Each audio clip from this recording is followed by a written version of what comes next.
Bem, olá, tudo bem? Esse é mais um episódio do ETIC Talks, o videocast, podcast do ETIC, o Centro de Inovação em Transição Energética, uma parceria do Departamento de Engenharia de Produção da Escola Politécnica, da Fundação Vanzolini e da COSAN. O ETIC Talks busca trazer personalidades do setor de energia elétrica para discutir os desafios que o setor tem pela frente. Nesse momento, a gente está fazendo uma série sobre os 21 anos do novo modelo do setor elétrico. A gente já fez algumas entrevistas com Mário Veiga, com Luiz Maurer, com Edivaldo Santana, e agora a gente tem mais um entrevistado. No Supremo Tribunal Federal, se diz que os escolhidos devem ter notório saber jurídico para ser um dos ministros. O nosso entrevistado de hoje não é do campo jurídico, mas tem notórios saberes elétrico e de recursos hídricos. O Gerson Kelman é engenheiro civil e foi um dos precursores em fazer doutorado em recursos hídricos na Universidade de Colorado, lá no fim dos anos 70. Ele foi o primeiro diretor-presidente da Agência Nacional de Águas. Quem percorre as páginas dos diários da presidência, escritos pelo então presidente Fernando Henrique Cardoso, lê que o ex-presidente gostava de conversar sobre regulação com Kelman. Essa proximidade, o rigor acadêmico, levaram o então ministro da Casa Civil, Pedro Parente, a convocar o Kelman a chefiar a comissão que investigou as causas do racionamento de 2001. O relatório da comissão ganhou o batismo histórico do sobrenome do relatório Kelman. Ele tornou-se diretor-geral da Agência Nacional de Energia Elétrica entre 2004 e 2008, alertando desde o início que ele não iria buscar um segundo mandato, coisa histórica nesse país. Ele foi depois para a iniciativa privada, presidiu a Light e presidiu a Sabesp no auge da crise hídrica de 2014. Ele escreveu um livro obrigatório para quem trabalha com regulação no Brasil, que é Os Desafios do Regulador. Ele nos deve os desafios do CEO. O Kelman hoje é conselheiro de algumas empresas do setor de saneamento e do setor elétrico e é colunista da revista Brasil Energia e da Folha de São Paulo, onde ele escreve a cada 15 dias.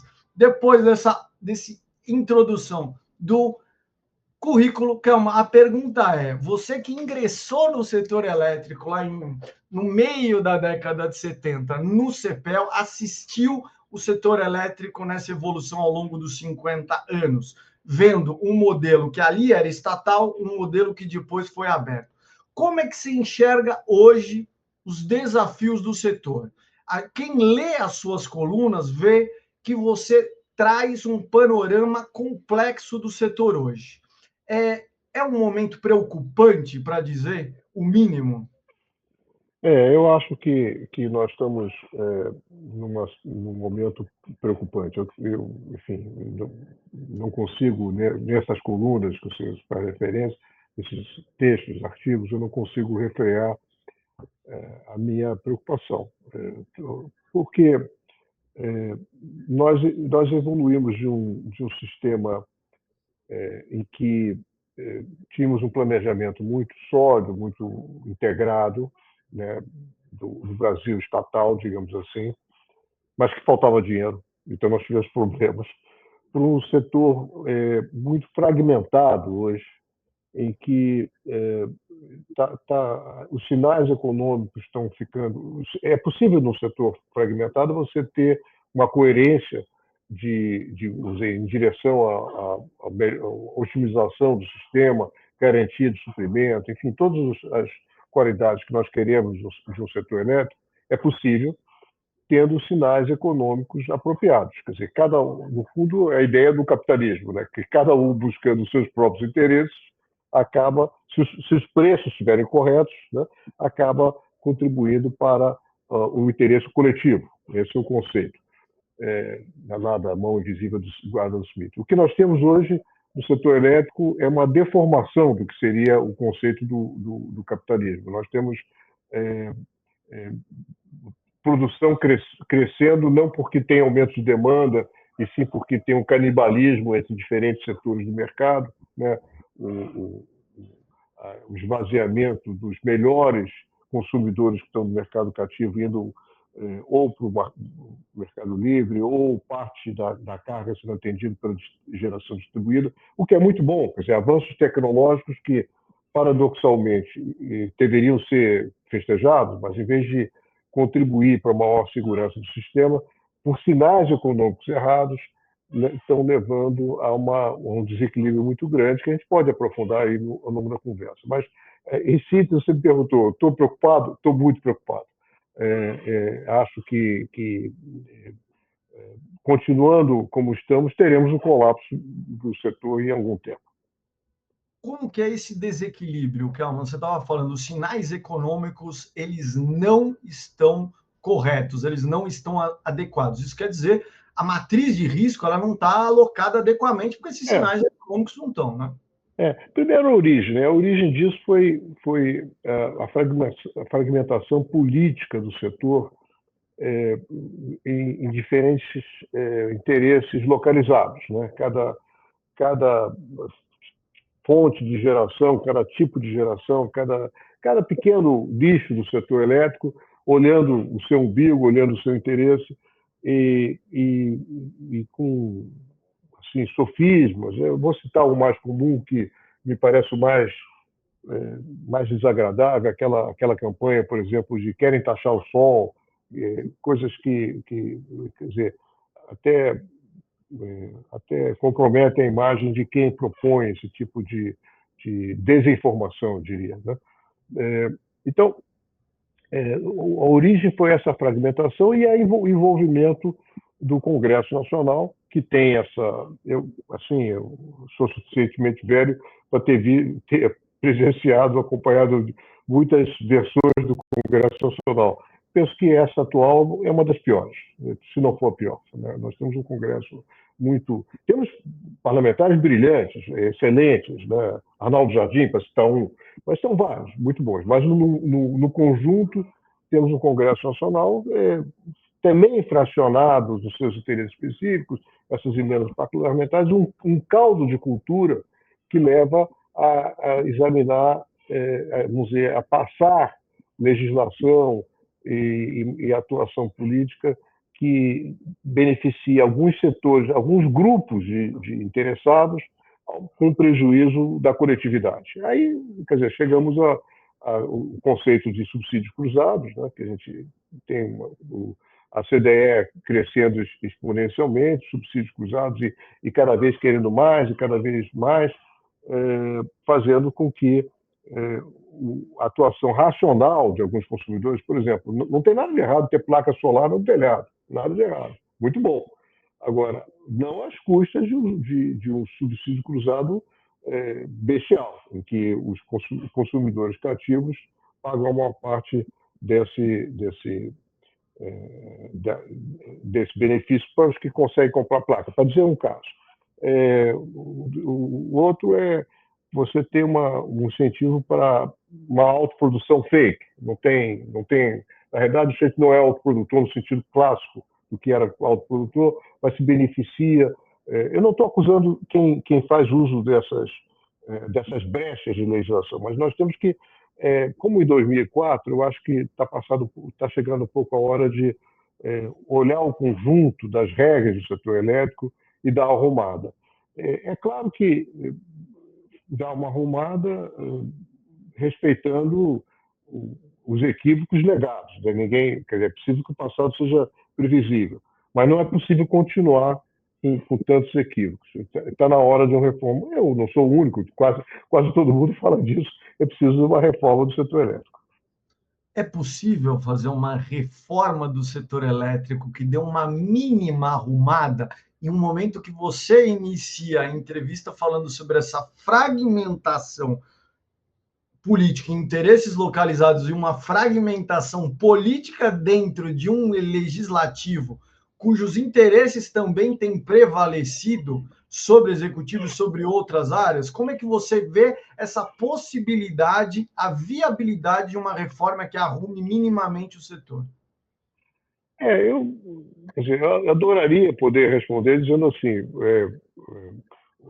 artigos de ponderações do tipo que eu estou fazendo e muitos outros do setor elétrico fazem, sensibilizariam a classe política, que levaria mais a sério a necessidade, por exemplo, de dar seguimento, não fazer exatamente igual, mas dar seguimento ao que começou lá em 2017, né, com a consulta Consulta pública, pública 33. 33, que foi um esforço muito interessante, daquele espírito, né, dar uma atualizada naquela e seguir em frente. Eu acho que isso seria o ideal, mas honestamente eu acho que vai piorar ainda antes de melhorar. Quer dizer, eu acho que essa visão de que nós como nação, como povo, teremos bom senso para perceber que estamos indo em direção ao precipício e mudar o rumo antes de cair, não vai acontecer. Eu acho que nós vamos cair, vamos nos borrachar, e aí vai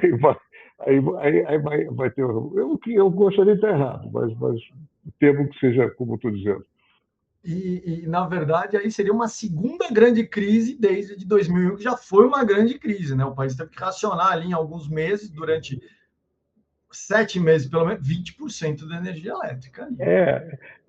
Aqui o nosso problema, como você sabe, não é, no momento, esse desarranjo de sinais faz com que tenhamos excesso de energia, falta de potência, né? A curva do pato, o curtailment, cada um achando... Quer dizer, o curtailment, por exemplo, vou pegar o curtailment como exemplo, é algo que... energia turbinável, vertimento turbinável, é algo que está presente nas hidrelétricas frequentemente, seja na hora que ela está propriamente vertendo, né, ou antes, quando ela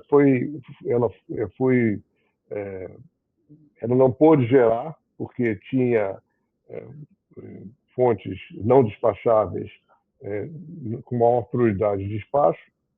Depois você tem que verter uma energia turbinada, ou que podia ter sido turbinada antes. Esse tipo de situação é comum na hidroeletricidade e fica cada vez pior, a situação ficando pior. Na hora que bateu agora na eólica e solar, deram-se conta de que não é possível não é possível medir a confiabilidade do setor elétrico baseado apenas na questão energética. No passado, a questão energética, nós já conversamos sobre isso. No passado, o tema confiabilidade estava vinculado unicamente à confiabilidade energética. Quer dizer, o nosso problema era não ter água nos reservatórios, né? Então, por isso, precisávamos de um parque térmico para, quando não tivesse água nos reservatórios, poder atender a carga. Hoje o problema não é esse, hoje o problema é ponta, então quando o sol brilha enormemente, diminui diminui a demanda líquida para o ONS, né, quer dizer, ou seja, das outras fontes, não a solar, e depois você tem o problema da curva do pato, tal, então o problema hoje é potência, e nós não temos exatamente instrumentos. O leilão quer dizer, o razoável seria que cada fonte energética garantisse ao sistema o que o sistema precisa. Então, se o sistema precisa de energia e ponta, e flexibilidade, inércia, etc., o razoável é que uma fonte energética que não tem despachabilidade, então se associa com uma outra fonte que tem despachabilidade. Quer dizer, Ou o seja, razoável não despachável, por exemplo, a usina eólica e solar, que dependem de fatores climáticos, e o operador nacional do sistema não pode despachar, porque depende de sol. Não é razoável que a gente, vamos dizer, valorize, entre no custo para o consumidor diferentes fontes energéticas que têm diferentes características apenas pelo custo unitário da energia. Isso não é razoável, porque o que está faltando não é energia, o que está faltando são outros atributos, né? Então, aí, o próprio leilão de capacidade, o que faz? Joga no colo do consumidor um custo que, na realidade, foi causado por aceitação no passado. Não estou culpando as geradoras, não. Mas é um desarranjo regulatório. Quer dizer, você, no passado e até hoje, se aceita, se nivela todas as fontes energéticas por real por megawatt-hora, né? Como se fosse só isso que importasse. Como no passado foi. No passado era só relevante real por megawatt-hora. Porque Hoje quando não. o leilão foi criado, reais, megawatt-hora, você Fazia não todo tinha sentido. que o solar fazia sentido. Fazia todo sentido, porque, mas não é só que não tinha eólico solar, é porque o fator de capacidade típico, primeiro, as hidrelétricas são despachadas, e o fator de capacidade típico de uma hidrelétrica é 60%. Então, o que quer dizer isso? Que, com a maior parte do tempo, você não tem problema de ponta. Você tem um parque predominantemente hidrelétrico, você não tem problema de atender a ponta. Ela atende porque sempre tem potência sobrando, quase sempre. Assim foi por muitos anos o sistema brasileiro. Agora não é mais, porque as novas renováveis, né, solar e eólica, não são, e não é só solar centralizada, não, é descentralizada também. Não são despachadas e na hora da ponta precisa.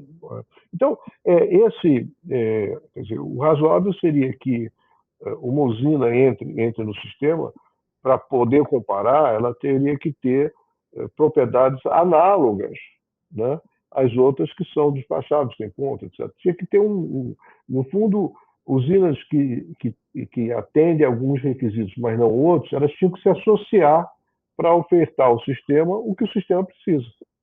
E não deixar, vamos dizer, a lacuna que existe para ser contratada para um leilão de capacidade cujo custo vai ser rateado entre todos os consumidores. Mas, enfim, isso agora é inês é morta. Hoje, se eu tivesse no cargo lá do Ministério, tal, da ANEEL ou da EPE, eu faria a mesma coisa que vocês estão fazendo, porque não estou criticando o que estão fazendo, porque você tem que ter ponta. Então, se essas novas, se a eólica e solar não garantem ponta, você tem que fazer um leilão de capacidade de ponta. Mas a regra estava errada, entendeu? Assim como também teremos um leilão de bateria, que também é colocado. A mesma coisa. A mesma coisa. Quer dizer, o razoável seria, olha, você é uma fonte que agrega energia média, você consegue agregar energia média, tá bem, mas então se associa com alguma coisa que me dê a capacidade de utilizar a sua geração quando eu preciso, e o sistema preciso. Então, ou é bateria, ou você se associa com uma reversível, ou você se associa com uma térmica a gás, o que for. Mas isso deveria ter sido o próprio. Se nós estamos com um sistema muito descentralizado e cada setor, enfim, com pouco planejamento, os sinais deveriam ser para que os próprios agentes ofertassem o sistema o que o sistema precisa. Eu acho que o desafio está nisso, o sistema, quer dizer, o central, dizer, nós precisamos de unidades geradoras que têm tais características. Vocês se arrumem aí para nos oferecer isso. E não o agente oferecer ao sistema algo que é unidimensional, em vez de ser multidimensional, e as outras dimensões que ele não atende, o próprio sistema tem que ir buscar. O que o Gerson Kelman está falando, ele pode ser ilustrado por um gráfico que quem procura o operador do sistema elétrico da Califórnia, de 2019 a 2024, vai ver como o curtailment foi resolvido lá. Com sinais econômicos, parte de 2023 e 2024, o curtailment já é preenchido por bateria. Por quê? Porque com sinais econômicos, o empreendedor foi atrás de uma solução para não ter prejuízo. O que o Kelman está falando, aqui no Brasil você não tem o sinal econômico adequado, isso daqui é empurrado para alguém. Nesse caso, para o consumidor. Quem lê as entrevistas e as colunas do Kelman, tem uma coisa que eu adoro, que eu sempre repito em almoço, café da manhã, com todo mundo que eu converso, eu adoro essa imagem que você fala. O Brasil criou um monte de cercadinho no setor de energia elétrica. E a gente precisa abrir um novo, maior cercadinho, que é eu e você, e o Nicolas que está gravando essa entrevista, que somos o cercadinho que não pode escolher a liberdade. E quando você fala isso, me remete à entrevista com o Mário, seu amigo. O Mário Veiga gosta de falar o seguinte: o Brasil ingressou nas reformas dos anos 80 diferente do Chile. O Chile foi por convicção, nós fizemos por necessidade. E o cercadinho, ele vai ter. Ele hoje virou premente porque ele também é uma necessidade. Como que você enxerga isso, Kelmo? Eu queria que você falasse desse cercadinho, porque eu acho essa tua figura de linguagem excepcional para explicar o Brasil. Bom, é um pouco o que eu estava falando antes, quer dizer, o cercadinho é aquilo que você vê da desfile de escola de samba, né? Quer dizer, você tem quer dizer, os bacanas ficam separados ali da massa passando uísque, um garçom, não sei o quê. Então, é um pouco essa imagem, quer dizer, você cria do Congresso, cria regras que protegem alguns núcleos de consumidores, e isso às custas dos demais. Não tem muito mais, Rockman, do que isso. E talvez, uma vez eu escrevi um artigo parafraseando, agora eu estou me esquecendo quem falou isso. Eu acho que foi Stanislau Ponte Preta. Sim, Stanislau Ponte Preta. Como é que era a frase? No cupletemo-nos, não é? No completemos-nos todos. Quer dizer, ou seja, no fundo, a mensagem é o seguinte: olha, você tem alguns caras aí fazendo umas coisas meio erradas, então nivela para todo mundo, tira o cercadinho e todo mundo fica no mesmo ambiente. Né? Isso pode ser, no fundo, se você não consegue eliminar os subsídios cruzados, talvez um pouco é isso que você estava falando. A gente pode fazer o seguinte: amplia o cercadinho, deixa todo mundo entrar, e aí acabou o subsídio cruzado por definição, porque todos estão dentro, todos têm direito. Né? O cercadinho protege o interesse de alguns às custas de quem está fora. Então, deixa todo mundo entrar e aí talvez resolva o problema. Eu queria fazer uma outra questão, porque como a gente está vendo, você estava falando sobre essa fragmentação aí dos interesses, dos grupos de interesse, você tem a questão do legislativo, mas a gente também tem uma questão das agências reguladoras. Você fez um texto aí há 2 anos ali sobre a questão aí de uma nomeação de alguns diretores, aquela oportunidade da Agência Nacional de Águas e também da Agência Nacional de Energia Elétrica, e a gente vê para alguns observadores uma fragilização diferenciada das agências reguladoras, internamente por disputas que são tornadas públicas em reuniões de diretoria e pelos próprios grupos de interesse parlamentares com projetos no legislativo, quando feita, por exemplo, a discussão sobre o fator locacional. O fator locacional é ruim ou não, mas ele foi discutido, aprovado, não foi aprovado, entrou com... Não foi. Como é que você vê essa questão, Calma? Porque eu queria perguntar, você estava ali na ANA, você estava na ANEEL, e como eu comecei a entrevista, logo quando você assumiu a ANEEL, você deu sinal, eu não vou repetir o mandato, eu vou ficar 4 anos.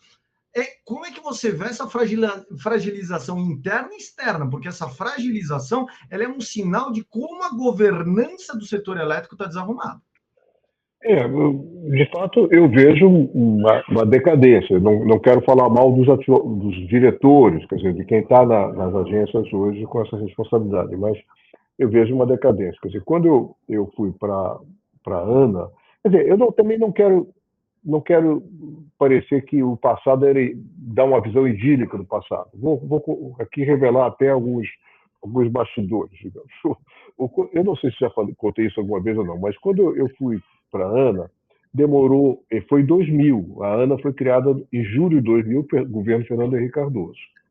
E ela foi criada em julho e passaram-se os meses do segundo semestre do ano 2000 sem que fosse nomeada uma diretoria para começar. Era uma agência 0 quilômetros, tinha que começar a atuação. E eu comecei, o presidente Fernando Henrique Cardoso já tinha me convidado para ser o presidente, e eu comecei a ficar assim, inquieto, e mandei uma mensagem dizendo: olha, quem sabe, porque tinha um problema político de escolha dos diretores e tal, eu digo, quem sabe nós ficamos só com 3 diretores de confiança. Deixamos 2 para serem, vamos dizer, já tinha um pouco de loteamento no Congresso. Isso que eu quero dizer, não quero dar uma visão idílica. A resposta foi que não, que tinha que ter 3 diretores de confiança, 2 seriam nomeados lá por razões políticas, mas já tinham já tinham influência política. Mas uma influência política em que o presidente Fernando Henrique foi muito duro, muito firme, dizendo: nós temos, vou dizer, a ala vinculada estritamente ao interesse público, sem nenhuma subordinação a nenhum interesse, a algum grupo político, etc., totalmente independente, tem que prevalecer. Então, nós ficamos com 3 diretores sem vinculação política nenhuma e pronto. Só técnicos. Na ANEEL também prevalecia isso, quer dizer, exatamente isso que você conta, que eu disse logo que não teria o segundo mandato, era exatamente porque eu percebia que você, para entrar, você tinha uma sabatina no Senado e tal, e você, naquela época, realmente a formação técnica era preponderante para conseguir. Você teve uma diretoria predominantemente técnica. Técnica. Gente de muita capacitação, gente muito competente. E, agora, eu achava que, durante a minha gestão, recebi muitos políticos.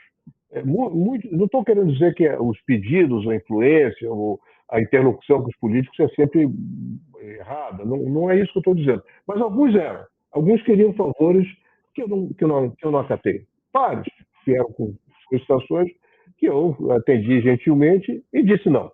Né? Então, você só tem capacidade de dizer não se você sabe que você não vai depender daquele senador para você ser reconduzido. Daí eu acho importante não ter recondução nas agências reguladoras, e é o que eu tinha decidido para mim. Hoje eu vejo que... E eu não, quer dizer, eu não tive que... Eu não precisei, nem eu, nem meus colegas de diretoria da ANEEL, por exemplo, não precisamos de nenhum apadrinhamento. Eu não tinha nenhum político que era o meu padrinho para ir para a direção. E hoje, mesmo gente competente, tendo gente competente na direção das agências, mesmo esses competentes, não chegam lá se não tiver um padrinho político. E para que o padrinho político? O que interessa a um senador ter indicação e ter a capacidade de indicar um dirigente de agência reguladora? Muito dificilmente é porque ele quer que as decisões sejam de menor. Ele quer ter capacidade de influenciar. Né? E isso é muito ruim. Nós desenvolvemos como eu já disse antes, eu falei mal do Congresso atual, acho que, na média, com notórias e brilhantes exceções, mas, na média, o Congresso é ruim. Tem essa visão de que seria legítimo ter um lobby dentro da agência reguladora para defender interesse A, B ou C, e não o interesse da população.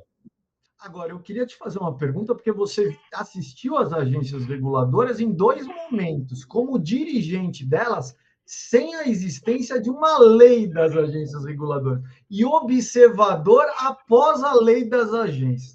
A lei das agências melhorou a governança, arrumou todos os problemas, ou falta alguma coisa? Porque aquele texto lá de 2023 foi pós-lei das agências. Não, eu acho que não mudou. Quer dizer, o rolo compressor do Congresso, enfim, meio que tornou irrelevante um pouco a lei das agências. Não, é um anteparo bem intencionado, mas que na prática acaba não sendo respeitado. Nós temos inúmeros, eu não vou citar casos aqui, mas tem exemplos de casos em que a aplicação estrita da lei diria que tal dirigente não podia ser dirigente da agência, não tem experiência suficiente, não conhece o assunto, mas está lá. Né? Então, eu não estou falando de nenhuma agência em particular, nem nenhum diretor em particular, mas tem vários exemplos. Então acho que as leis no Brasil, como tem essa história que as leis pegam ou não pegam, né? São anteparos frágeis a uma cultura ruim. E hoje nós estamos com a cultura ruim. Né? Então, isso acaba sendo um rolo compressor que passa por cima da lei. Isso chegou até uma figura de linguagem que era a Lei para Inglês Ver, a Lei Eusébio de Queiroz de 1850, que proibiu o tráfico negreiro para atingir a Inglaterra, que foi Lei para Inglês Ver, é isso. Enfim, muito pessimismo aqui, meu. Me fala uma coisa, não, mas esse não é um pessimismo, mas a gente está olhando, por exemplo, essa regulação, a gente está falando muito de mega cargas, a gente está falando hidrogênio verde, a gente está falando sobre data center. O que fica a apreensão de quem enxerga o setor elétrico, busca enxergar o todo, é que se a gente não corrigir a regulação hoje, esses megaprojetos eles vão ser expandidos sob essa lógica do cercadinho, do encargo e do sinal econômico inadequado.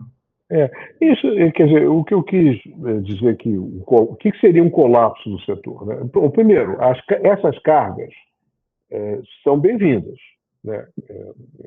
Data center, o hidrogênio verde, atenção, é bem-vindo se tiver um mercado, se tiver quem queira comprar.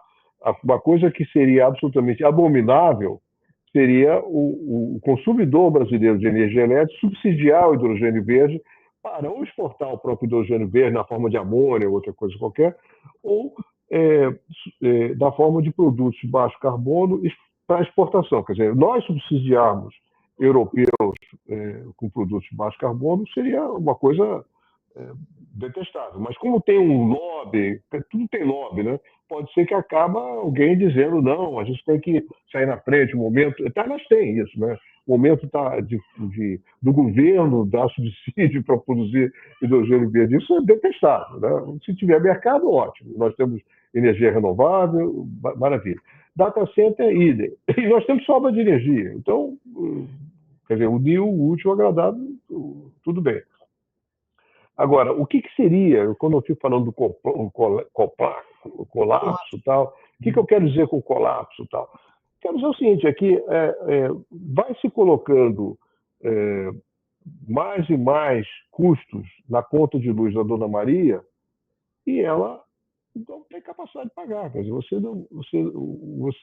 e aí, isso aqui no Rio de Janeiro já se vê cada vez mais. O Rio de Janeiro não é só por falta de capacidade de pagar, é por outras falhas do Estado que, como todo mundo sabe, tem áreas do Estado que são controladas por facções, e milícias, ou Comando Vermelho, em que a concessionária não entra. Então, você tem perdas energéticas, quer dizer, perdas, energia não faturada, né, que é colossal. Mas o que eu quero dizer é que tem uma parte que é desarranjo do Estado, áreas que o Estado não entra, etc., e tem uma parte que é econômica mesmo, que a população começa a não conseguir pagar a conta, porque a conta vai sendo o custo dessa inoperância toda vai sendo colocada para os que têm menos capacidade de pagar, para os que não têm energia, geração distribuída, porque não estão no Mercado Livre, enfim, para o pessoal tradicional, o que está para Dona Maria. E aí, quando você se chegar ao ponto de isso for no crescendo, porque acha que você pode matar a galinha de ovo de ouro. Né? A galinha de ovo de ouro você mata, porque aí é um colapso que aumenta a inadimplência, aumenta tal, e isso é toda a espiral da morte que todo mundo fala, que eu concordo que nós estamos vivendo. Então, eu acho que pode ter um colapso desse tipo, um colapso de natureza econômica, que comece cada vez menos gente pagando custo de serviço e cada vez ficando mais caro, é uma espiral. E aí, de repente, isso arrebenta. Né? E aí precisa de uma reforma. Me fala uma coisa, como é que a gente está falando sobre questão de distribuição? Você está dando exemplo, por exemplo, de duas empresas cujas áreas têm severa restrição operacional, em algumas delas 40% da energia ela se perde em gatos, em perdas não técnicas, são duas, a gente pode falar, Enel Rio de Janeiro e Light. A gente teve um processo de renovação que está agora a ANEEL discutindo esses aditivos contratuais do processo de renovação. Como é que você viu esse processo de renovação? A gente alinhou essas distribuidoras para o mundo do século XXI ou a gente desperdiçou uma oportunidade histórica? Eu acho que não tem muita escapatória. Quer dizer, é fato que as concessionárias não conseguem entrar em certas áreas portanto, e a ANEEL, mesmo da minha época, a ANEEL tinha uma certa resistência a achar que isso não era administrável, quer dizer, achar quer dizer, formar uns clusters para fazer os benchmarks, né? Se você tem uma área, uma coisa você tem uma área difícil, tá? Outra coisa é a área que a concessionária não entra, né? Não consegue, ou se entra é só para reparar transformadores que foram danificados assim, e se não for lá, os seus funcionários são sequestrados. Quer dizer, é uma situação de tamanha anomia quer dizer, e que ultrapassa a capacidade de ação do setor elétrico. Não é um tema do setor elétrico, é um tema, aliás, eu acho que é um tema fundamental que vai guiar as eleições de 2026. Eu acho não, quase todo mundo acha isso. 2026 vai ser uma eleição em torno do tema segurança pública. Quer dizer, a minha visão é que, com vamos dizer, a falência do sonho socialista personificado pela União Soviética, nós ficamos com e depois, digamos, a nossa Constituição de 88, que era muito na sequência do regime militar, encarou o exercício da força pelo Estado como algo parecido com existia na época do regime militar. E aí houve uma repressão, uma rejeição à ideia de que o Estado tem que agir com firmeza. E hoje a população toda demanda isso, né? Mas, enfim, aqui, fugir do nosso tema, só para dizer o seguinte.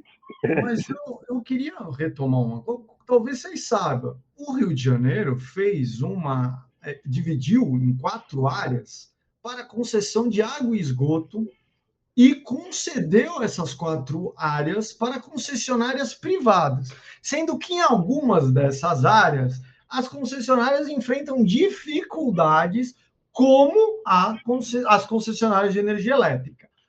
Como que o setor de saneamento lidou com isso? A flexibilidade das tarifas ajudou a essas concessionárias de água e esgoto? Falta flexibilidade para o setor de energia elétrica com o sandbox? Como é que você enxerga isso? Eu acho que no setor de saneamento já tem a ideia da tarifa social assim por região, né? Eu acho que tem áreas que, tanto para energia elétrica quanto para saneamento, tem que ter uma tarifa única, porque a Dona Maria não vai entender que ela paga uma conta de luz ou uma conta de água diferente da vizinha dela, porque ela entrou no cadastro do cadastro único, o outro uma sim ou não. É muito mais uma questão ali de vizinhança do que outra coisa. E o grande objetivo de uma distribuidora de energia elétrica ou de saneamento não é propriamente receber a tarifa, não é isso. O principal objetivo, primeiro na minha experiência na Sabesp, foi de diminuir o desperdício. Porque se você não mede a água ou não mede a energia elétrica, não mede a energia elétrica, o cidadão sai de casa e deixa o ar-condicionado ligado, né? Ele usa, tem casos assim, horrendos, o sujeito abre a porta da geladeira para refrigerar o ambiente, né? E na água parecido, não tem nem torneira. Então, o grande benefício de você levar algum tipo você conseguir medir alguma coisa e levar uma tarifa social, quer dizer, no sentido que mesmo que seja muito, muito barato, se pagar alguma coisa, não desperdiça, diminui muito o desperdício, né? Então, essa foi um pouco, no caso da Sabesp, nós fizemos um programa chamado Água Legal, que visava isso, visava pegar áreas que as pessoas consumiam água sem pagar e de regularizar a situação delas, onde é possível, né? Onde não tinha, onde o poder dominante permitia, né? Não é em todo lugar que permite, e diminuir o desperdício, é aí que se ganhava. Mas essas concessionárias de saneamento no Rio, que você dividiu em 4 regiões, no fundo, o estudo de viabilidade foi feito se na área formal, na área que a concessionária pode entrar, se a cobrança que se faz na área formal dá sustentabilidade econômico-financeira à empresa, né? simplificando um pouco, não foi exatamente assim, mas simplificando um pouco, é quase como se a regularização, a diminuição do desperdício nas áreas completamente não, e que o poder público não está presente nessas áreas ocupadas por facções, só a diminuição dos desperdícios já é um upside. Entendeu? Essa foi um pouco isso vale para todas as empresas. É isso que ela tem que se fazer, não tem muito jeito. Agora, a questão da A não ser, flexibilidade... desculpe, não tem algum jeito, enquanto o Brasil, como nação, não entender que nós temos que ter uma abordagem democrática e firme para a questão da segurança pública. Porque se nós não tivermos isso, eu estou desviando um pouco do tema, mas se nós não tivermos isso, nós vamos eleger um Bukele da vida, que é um cara lá do El Salvador, que resolve o problema, mas prende um monte de gente, muitos culpados e um monte de inocentes. Mistura tudo. Né? Me fala uma coisa, e essa questão da flexibilidade tarifária, você vê como tem importância? Você que tramita nos dois mundos, você vê sim. essa flexibilidade. Eu acho que sim, quer dizer, eu acho que, como eu disse, eu sou defensor de que já há muito tempo que a tarifa social, ou às vezes tarifa abaixo da social, quer dizer, às vezes uma cobrança quase simbólica, é para diminuir o desperdício, o principal objetivo, e aí tem que ser simplificar, ser por região. Você tem que, no fundo, tem que cobrar o que é exequível, o que o sujeito diz, bom, eu em troco, no pior caso, em troca de um endereço, vale a pena pagar pela, e aí diminui o desperdício, porque aí ele tem um medidor ou de energia ou de água, e isso já faz a diferença.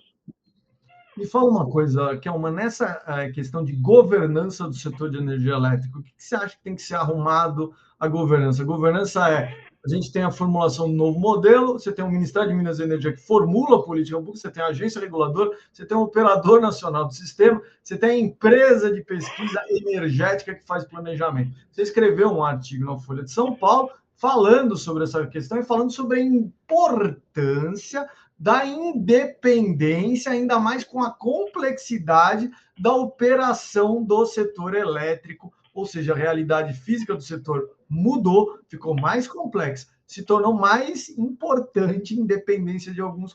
Como é que você enxerga essa governança do setor? Eu acho que realmente o pesadelo substituir lá o Zucarato, que é o sujeito técnico, competente e tal, por um sobrinho de um senador. Esse é o pesadelo do país. Aí nós vamos agora, eu estou fazendo uma caricatura, né?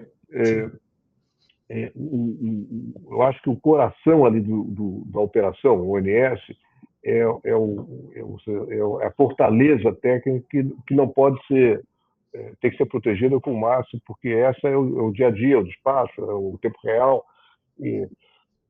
Bom, a arquitetura não está errada. Nós tivemos várias instituições do setor elétrico, ONS, CE, EPE, ANEEL e Ministério. Cada um tem lá a sua função e não está errado. O que está ruim é a permeabilidade desse sistema à influência externa. Você deu o exemplo da regra da ANEEL. A ANEEL quis dar um sinal de preço, né? É um exemplo didático isso, né? A ANEEL quis dar um sinal de preço para alocação de cargas e de geração, onde tem excesso de geração, né? A tarifa deve ser mais barata, porque você atrai demanda. Onde tem muita geração, você quer que a carga venha para lá, data center, o que for. E aí e isso daí se chocou com o interesse dos geradores lá que queriam exportar para o Sudeste, etc. Que, no fundo, querem que todos nós financiemos linhas de transmissão para que eles se localizem onde é possível se localizar e transmitam a sua energia para onde está a carga, ou seja, não sinal de preço. E o que prevaleceu aí? Prevaleceu o interesse em muitos localizados, quer dizer, os políticos nordestinos que fizeram lobby para acabar com o sinal de preço no Congresso, foi isso que fizeram, tem lá um decreto, não sei o quê, atuaram contra o interesse dos seus conterrâneos, porque foram contra a ideia que a energia seria mais barata no Nordeste, porque iria prejudicar o quê? Os seus sócios, os seus amigos, tal, que têm usinas eólicas, solares, ou os seus patrocinadores, né? Então, isso daí é muito, muito ruim. E é difícil, como isso é complexo, é difícil que as pessoas entendam exatamente a quem serve algumas posturas como essa de pegar uma decisão técnica da ANEEL e ir lá numa votação no Congresso com pessoas que não têm a obrigação de entender do assunto, derrubam uma decisão da ANEEL. É triste. Mas então eu não tenho nada contra a arquitetura as instituições que tem aí. O que tá ruim é que elas deviam ser impermeadas e estão altamente permeadas. Talvez a maior permeabilidade de que você já tenha assistido, que é um... A atual eu acho que eu acho que isso está num movimento ruim. Porque, na realidade, o Congresso descobriu uma maneira de quase ter domínio de um orçamento paralelo. Um outro ponto que eu queria citar, uma imagem sempre fica quando eu lembro de você. A gente estava almoçando uma vez aqui em São Paulo e tinha uma televisão atrás de mim, mas você estava de frente para a televisão. Você falou assim: opa, Rockman, calma aí, deixa eu ver essa hidrelétrica. Eu adoro hidrelétrica. Então você foi criado numa geração que viu Itaipu, viu a maior, até então, a maior usina hidrelétrica do mundo, viu Tucuruí e assistiu algumas outras hidrelétricas, estava na diretoria da ANEEL quando foram licitadas as usinas do Rio Madeira, Santo Antônio e Madeira. Você participou da discussão de Belo Monte, mas Belo Monte já foi fora da tua diretoria quando a licitação foi feita. Mas desde então, a gente não tem visto grandes hidrelétricas nem serem discutidos. O que você acha? Que a gente vai voltar a isso? O que é?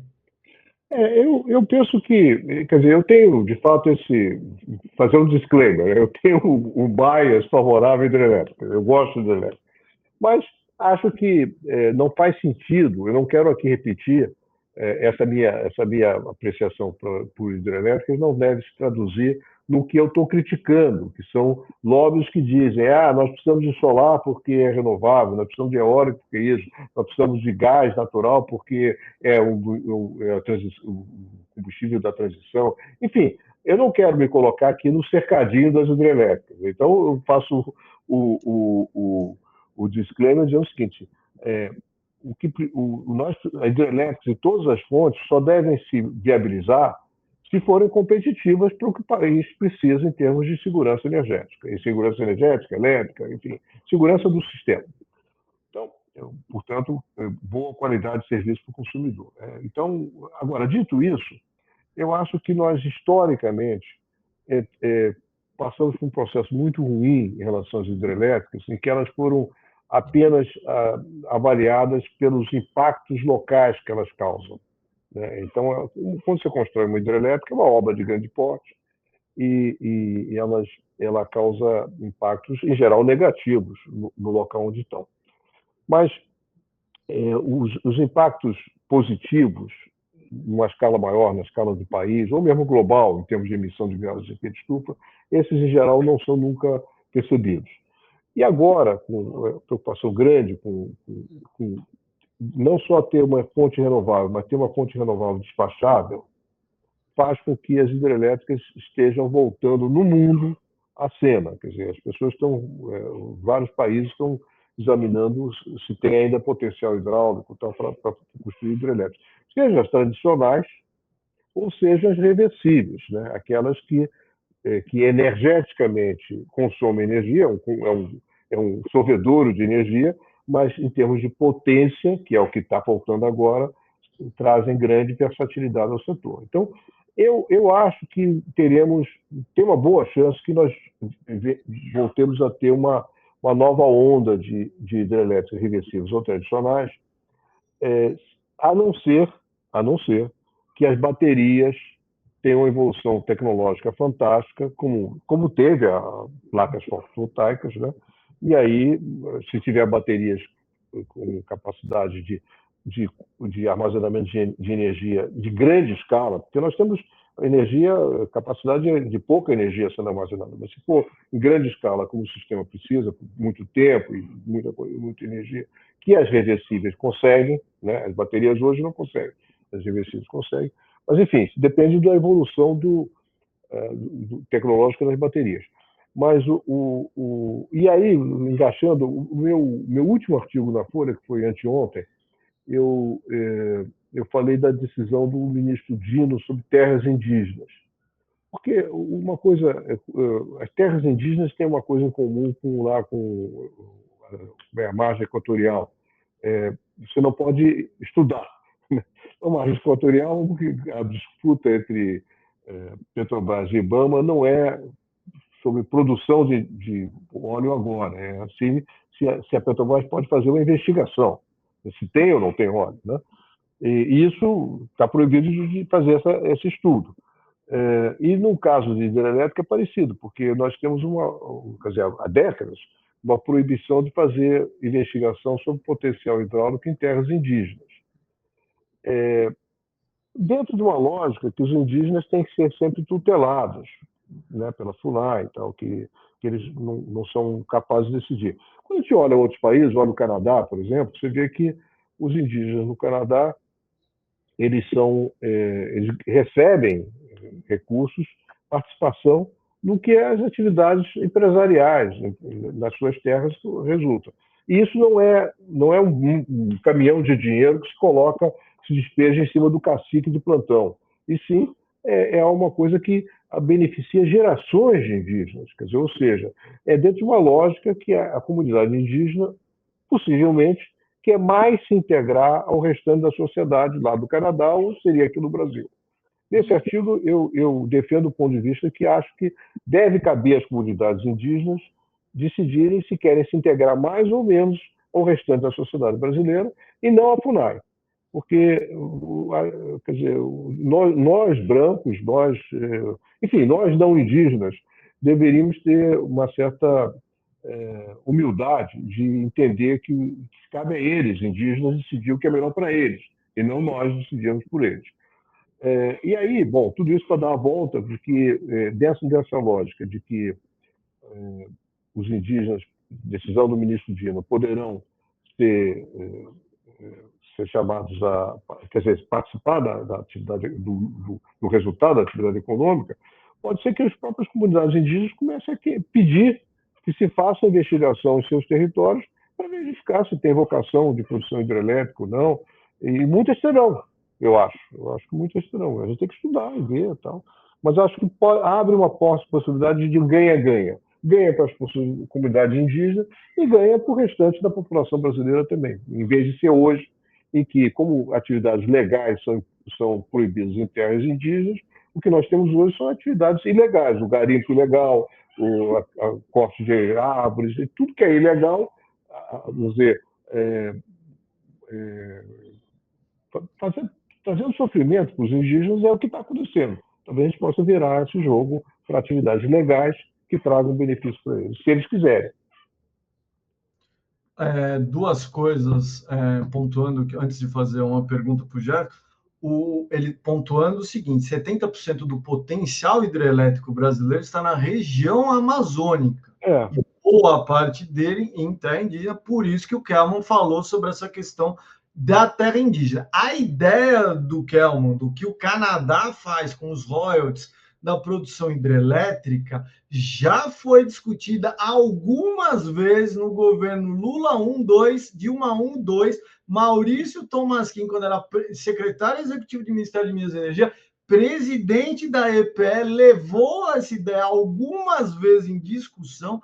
Essa ideia até hoje não saiu. Kelman, você falou, hidrelétrica volta à cena. Hidrelétrica com reservatório volta à cena, ou você, porque já que a gente está na região amazônica, ou é hidrelétrica sem reservatório? porque hidrelétrica sem reservatório também tem um impacto sobre o sistema e sobre essa questão elétrica, certo? Os rios da Amazônia, quer dizer, eu não sou hiper otimista com o que virá, não, porque o filé mignon, tanto energético, elétrico, de usinas hidrelétricas, está realmente no Sudeste brasileiro, ou no Nordeste, no Rio São Francisco, ou no Sudeste, ou no Sul, enfim, na região onde nós estamos, porque tem, topograficamente, são as regiões mais atraentes. E hidrologicamente também, deixa eu explicar, quer dizer, você tem desníveis naturais, da topografia, as quedas. Então, o que é um potencial hidráulico? É água e queda. Né? Então, você tem nos rios do Sudeste brasileiro, enfim, rios que já foram aproveitados, você tem desníveis e água, muita água. Então, você consegue ter um potencial grande que é aproveitado.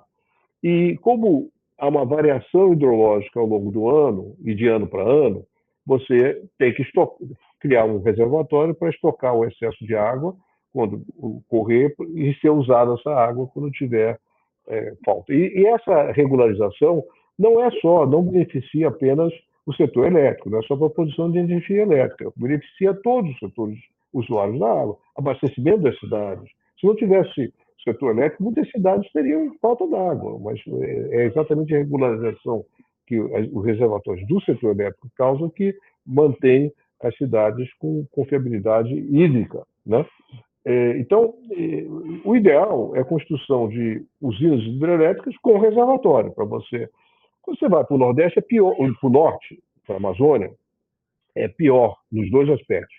Primeiro, porque a Amazônia, claro, ela tem desnível, senão nós não estaríamos falando, não é o Rio Amazonas. Nós não vamos fazer usinas hidrelétricas no Rio Amazonas. Embora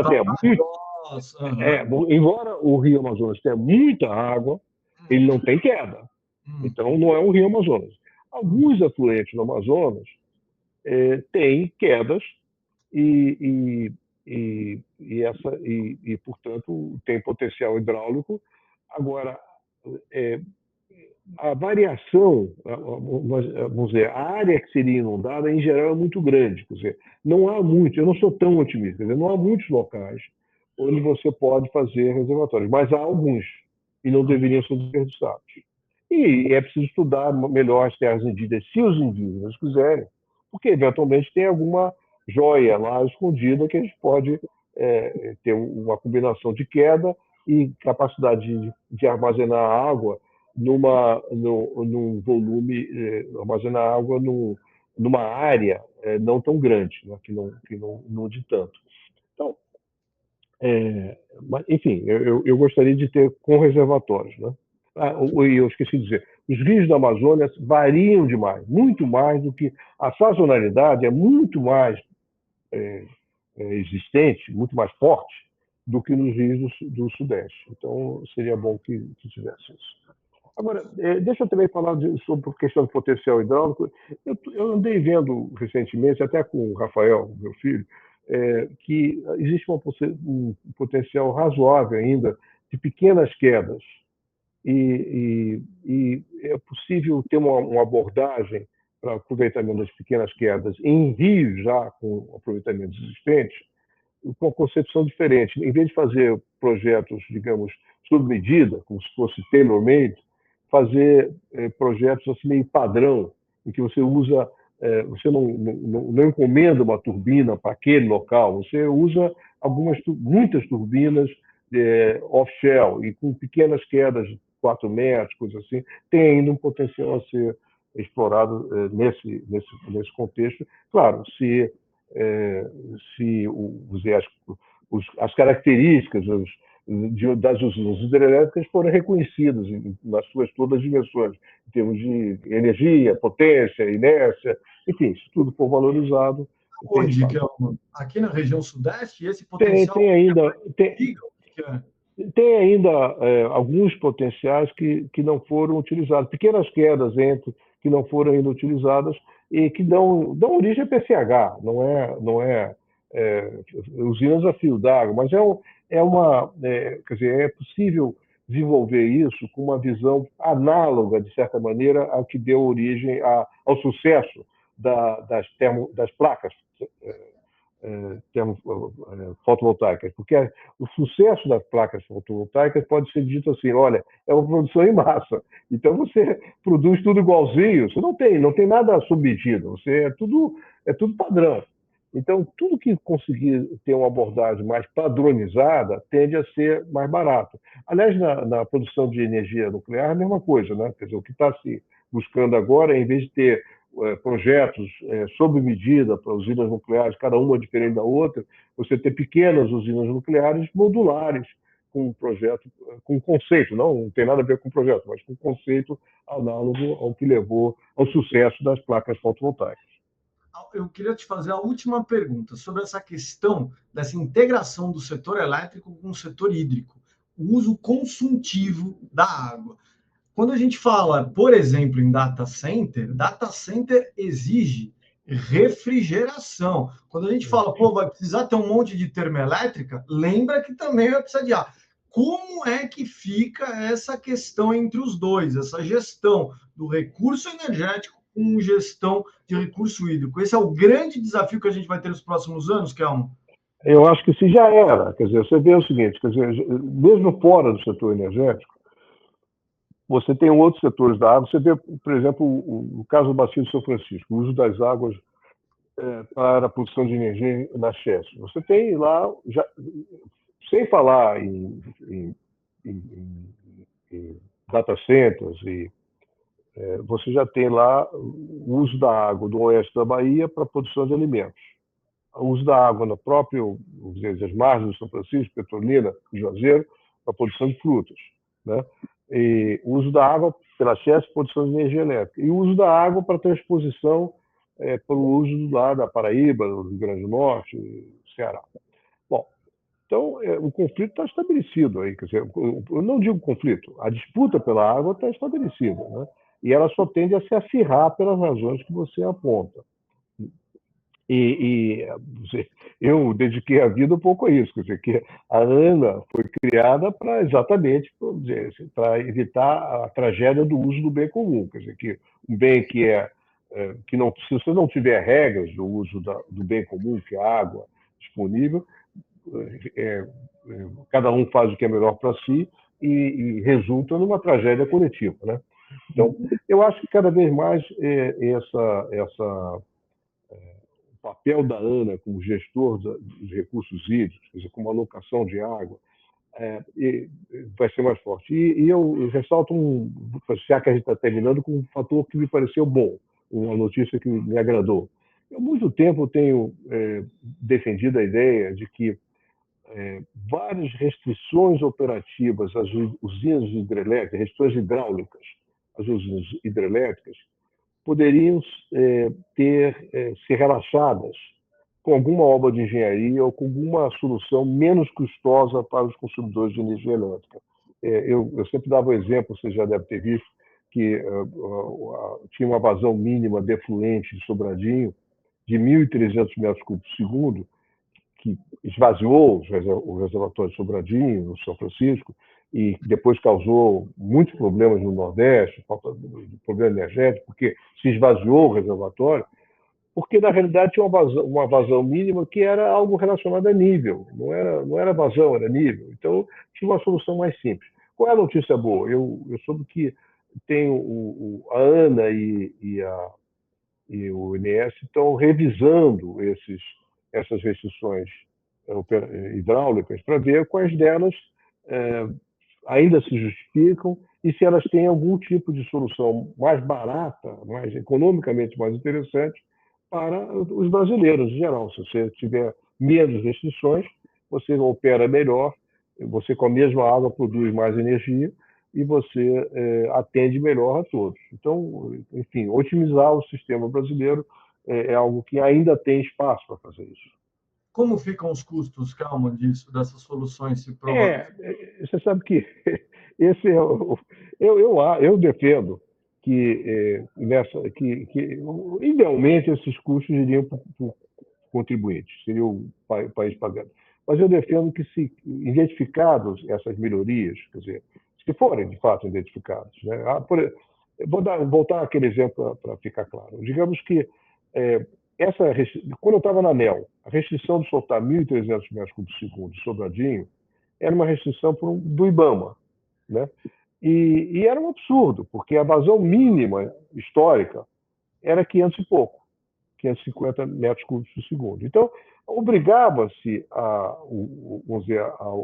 Chess garantir uma vazão a jusante de Sobradinho que a natureza não garantia. Né? Ou seja, obrigava a Chess a fazer o que a natureza não tinha feito. E isso daí, qual era o custo? Por quê? Porque tinha algumas tomadas d'água na beira da trecho jusante que ficariam no ar se a vazão baixasse baixo nível e elas ficariam no ar. A solução é simples, você coloca umas bombas flutuantes e joga a água dentro da tomada d'água. Tem uma solução de engenharia banal, de alguns milhares de reais, dezenas de milhares de reais, em vez de o que custou os consumidores do Brasil, que foram bilhões de reais, porque você teve que ligar todas as térmicas, porque a água foi para o oceano. Você jogou fora a água. Né? Então, eu acho isso um contrassenso absolutamente brutal. E na época, eu estava na ANEEL, eu propunha que, nesse caso específico, que as obras de colocação de flutuantes fossem custeadas pelo setor elétrico. Quer dizer, ou seja, que se reconhecesse, de alguma forma, que a Chess fizesse as obras e, de alguma forma, isso entrasse no custo da Chess para ser reconhecido de alguma maneira, um encargo, que fosse. Mas, porque isso era altamente interessante para os consumidores. E o que nós esbarramos foi, na época, eu me lembro que esbarrei foi na compreensão estreita, burocrática, de que não caberia ao consumidor de energia elétrica custear um troço que aparentemente não tem nada a ver com uma obra de produção de energia elétrica, mas tem tudo a ver. Então, eu seria favorável que, desse esforço entre o INS e a ANA, que espero que progrida e que identifique alguns gargalos da operação removíveis, que desse esforço surja propostas de solução e que a gente, como você diz, a gente encontre a solução, a solução econômica, para que os consumidores de energia elétrica paguem isso. Parece até contrassenso, né? Eu falei tanto contra os encargos, mas nesse caso tem um encargo bom. Nesse caso seria um encargo bom, porque diminuiria enormemente o custo para os consumidores. Quase todos os encargos que eu falei mal são aqueles que carecem a conta. Esse seria um encargo que diminuiria a conta muito. Não, e não defendendo você, mas você já me deu uma entrevista há algum tempo falando assim, opa, se é para dar subsídio, vamos estudar o subsídio. Por exemplo, subsídio a ônibus elétrico faz sentido? Tem mais algum comentário final que você queria fazer, Kelman? Não, eu só fico assim, um pouco preocupado que quem nos assistir fique contaminado pelo meu pessimismo com o setor elétrico. Espero que as novas gerações encontrem soluções que nós, os velhinhos, não encontramos. Muitíssimo obrigado pela sua aula. Bem, esse foi mais um episódio do ETIC Talks. Acompanhe o ETIC pelo YouTube e pelas redes sociais. Até o próximo episódio. Tchau, tchau. Abraço.